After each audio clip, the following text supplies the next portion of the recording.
नमस्कार, स्वागत है आपका सिटी पोस्ट लाइव में। मैं हूं मुस्कान। विधानसभा चुनाव में तेज प्रताप यादव, तेजस्वी यादव आमने सामने होंगे। उन्होंने अपनी नई पार्टी जनशक्ति जनता दल बना ली है। अब मुकाबला आरजेडी बनाम जनशक्ति जनता दल होगा। सबके जहन में ये सवाल है कि तेज प्रताप अगर मैदान में बने रहते हैं तो अपने भाई तेजस्वी को कितना नुकसान पहुंचाएंगे। इस पर बातचीत करने के लिए हमारे साथ मौजूद है वरिष्ठ पत्रकार श्रीकांत प्रत्युष। सर, कितना नुकसान पहुंचाएंगे तेजस्वी यादव को तेज प्रताप? देखिए, सही बात है। तेज प्रताप बनाम तेजस्वी यादव दिखाई दे रहा है और सबके जहन में यही सवाल है कि लालू के दोनों बेटों के बीच की जो तकरार है 2025 के चुनाव की सियासत को कैसे प्रभावित करेगी। तो दो तरह से मुझे लगता है प्रभावित करेगी। तेज प्रताप के पास भले अपना तेजस्वी की तरह कोई मजबूत जनाधार नहीं है, लेकिन उनके पास अपना कोई राज्यव्यापी संगठन भी नहीं है। लेकिन जिस तरह वो अपनी छवि लालू की तरह गढ़ने की कोशिश कर रहे हैं, अपने को दूसरा लालू बता रहे हैं, इससे आरजेडी के कोर वोट बैंक में तो संधमारी होगी और इसका सीधा नुकसान तेजस्वी यादव को होगा, महागठबंधन के घटक दलों को होगा। 2020 विधानसभा चुनाव के करीबी नतीजों को अगर आप ध्यान से देखें तो सिर्फ 0.23% का वोट शेयर कम था तेजस्वी यादव का। तो जिसके चलते वो मुख्यमंत्री बनने से चूक गए थे। मतलब 12,000 और वोट आगे होते तो तेजस्वी यादव आज मुख्यमंत्री होते। तो तेजस्वी यादव 12,000 वोट से चूक गए मुख्यमंत्री बनने से, और तेज प्रताप 243 सीटों पर खड़ा कर देंगे अपना उम्मीदवार।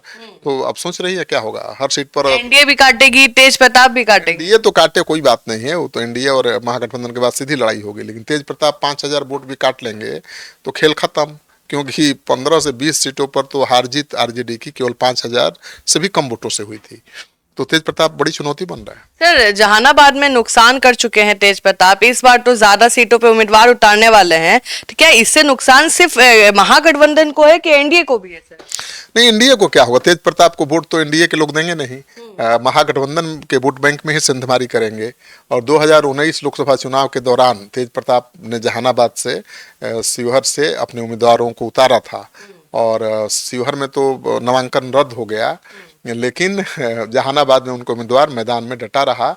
और इसका नतीजा ये हुआ कि जहानाबाद में जो लालू यादव के करीबी नेता थे सुरेंद्र यादव, वो चंद्र प्रकाश से चुनाव हार गए थे।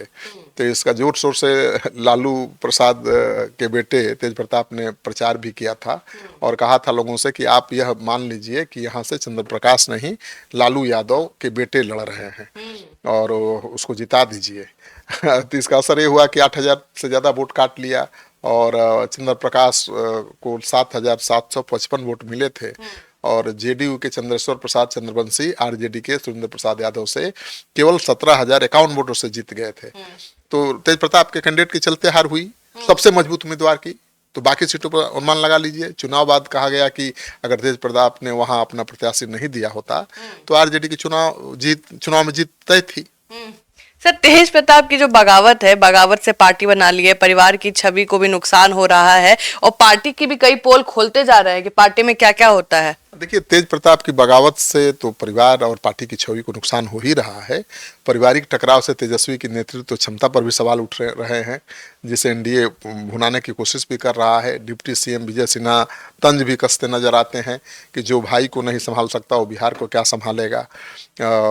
तो अब इस तरह के हमले तो शुरू हो गए हैं। तेज प्रताप को आरजेडी और परिवार से बाहर निकालना, उनके द्वारा मीसा भारती, राजलक्ष्मी और हेमा यादव जैसे परिवार के सदस्यों को सोशल मीडिया पर अनफॉलो करना, परिवार में टूट को तो सार्वजनिक करता ही है भाई। और यह तेजस्वी की एकजुट नेतृत्व की छवि को कमजोर भी करेगा और विरोधी उनके व्यवहार को भुनाने की कोशिश करेंगे, जैसा कि विजय सिन्हा कर रहे हैं। जी, तो सर, लालू यादव जो यादव परिवार है उसमें जो दरार की कहानी है कब से शुरू होती है? देखिए, लालू प्रसाद यादव ने बिहार की सियासत को अपने करिश्माई नेतृत्व और मुस्लिम यादव समीकरण से 15 साल राज किया बिहार पर। और पत्नी राबड़ी देवी को सीएम बनाया, बेटे तेजस्वी को डिप्टी सीएम बनाया, तेज प्रताप को भी मंत्री बनाया। अपने एम वाई समीकरण की बदौलत आज भी वह बिहार की सियासत के धुरी बने हुए हैं। और लेकिन अब चुनाव के ठीक मुहाने पर लालू उम्र के ढलान पर हैं, तो उनके दोनों बेटों तेज प्रताप और तेजस्वी यादव बीच दबे पांव सत्ता की जंग छिड़ चुकी है। और तेजस्वी यादव आरजेडी के भविष्य हैं, जिन्हें लालू ने अपना उत्तराधिकारी घोषित किया है। वहीं तेज प्रताप अपनी अलग पहचान बनाने को बेताब दिखाई दे रहे हैं, लेकिन उनके विवादास्पद बयान उन्हें बार बार मुश्किल में डाल रहे हैं।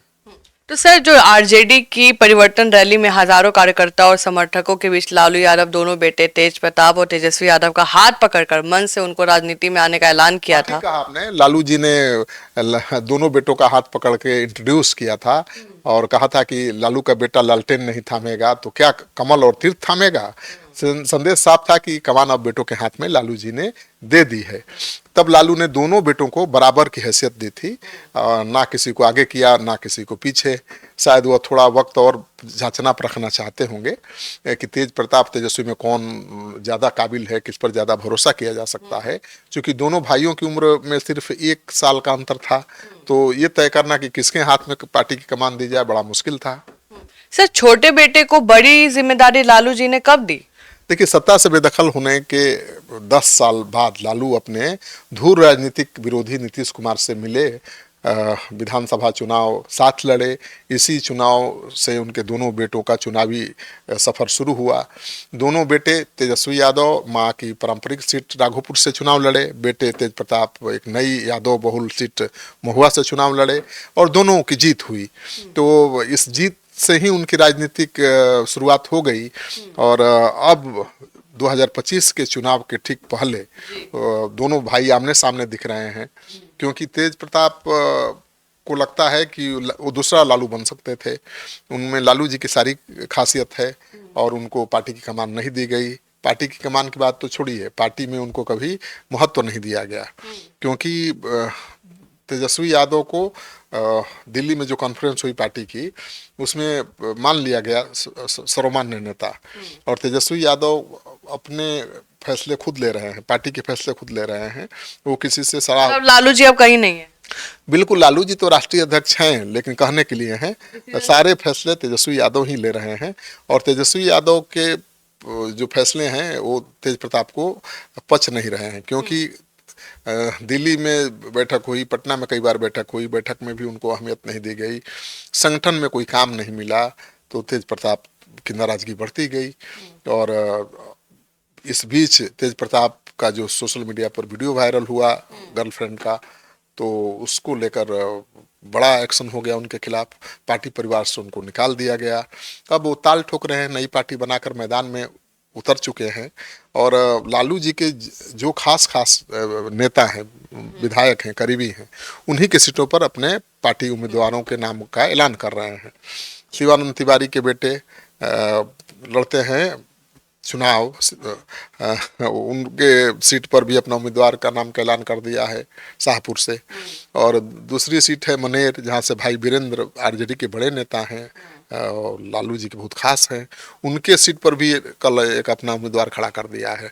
तो लगातार एक के बाद एक निकाल रहे हैं। हाँ, आधा दर्जन सीटों पर अपना उम्मीदवार का नाम ऐलान। फेवरेट वाले को पकड़ रहे हैं क्या, जो फेवरेट है उन लोग के? हाँ, जो उनके निशाने पर हैं, जैसे लालू जी तेजस्वी जी के जो करीबी हैं, उन पर पहले निशाना साध रहे हैं। और धीरे धीरे तो हर सीट पर उम्मीदवार खड़ा करेंगे ही। 5 छोटे दलों को मिलाकर वो पता ही आपको गठजोड़ कर चुके हैं, तीसरा मोर्चा बना चुके हैं। और अब तो उनकी अपनी पार्टी भी हो गई है, तो अपनी पार्टी बनाकर वो तेजस्वी यादव और महागठबंधन दोनों की चुनौती बढ़ाएंगे। तो आप सुन रहे थे पूरे डिबेट को, और आप क्या सोचते हैं, कौन किस पर भारी पड़ेगा? फिलहाल इस खबर में इतना ही। आगे की खबरों के लिए बन रहे हमारे साथ। धन्यवाद।